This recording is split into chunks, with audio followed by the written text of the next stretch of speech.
اليوتيوبر الشهير والحقوقي مولتور نوفيس، كلمة في حق حياة العالمي والابن ديالها المغدور تامر البناني.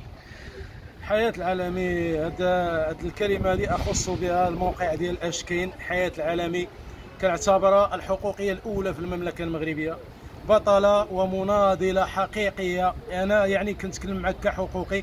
هذيك السيدة يعني ما تنازلاتش وتبعات، وكان عندها اليقين انها غادا ترجع الحق ديالها رغم ان الملف مشى للحفظ، فما فقداتش الامال وبقات كتقاتل حتى خرجته من الحفظ. والحمد لله اليوم من بعد كل هذه السنوات سمعات بهذا الحكم ديال 20 سنه لكل شخص، ومازال الاطوار ديال هذه القضيه هذه ماشي غير هي اللي متبعه، الحمد لله المغاربه كلهم متبعين معها، وحنا كحقوقيين كنقولوا لها كملي في المسار ديالك، وحنا مآزرينك ومتبعين القضيه ديالك، وكنقول لك بانك مثال حي لكل واحد من اجل انه ما يفقدش الامال وانه يتبع القضايا اللي تظلم فيها، ولا يضيع حق وراءه طالب.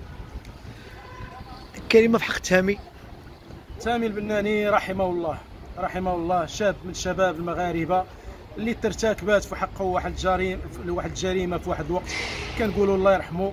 وهذيك السيده مات الابن ديالها، وتزادوا عندها بزاف ديال الابناء. انتوما كصحافه حضرت شحال من مره، شفتكم يعني كيفاش كتعاملوا معها وكيفاش كتعامل معها. كنقول لها بانه ربحتي الشعب المغربي وربحتي واحد العدد كبير من الابناء ديالك، وان شاء الله سيشفى غليلك ويشفى غليل المغاربه. واحد الفيديو كانت نشرته موقع اشكين ديال الغابه، شتيه؟ ديال الغابه فاش مشات للغابه هي باش شفتيه؟ الفيديو ديال الشهاده ديال مولات النعناع، شتيه؟ اللي كانت قالت لي زار ولا اللي كانت الباش خضار ومقطعوا عليها الراس. تمام، والراس ما كاينش. كلمه في حق مولات النعناع. هذيك مولات النعناع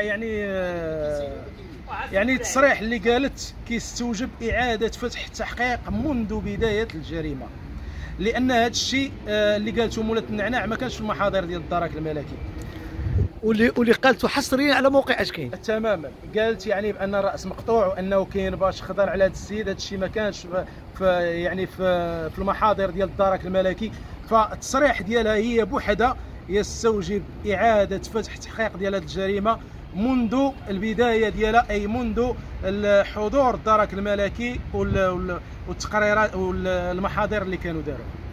شكرا خويا مولتور نوفيس، وهذا شرف لينا عبر موقع اشكين. مرحبا خويا، بارك الله فيك، شكرا بزاف.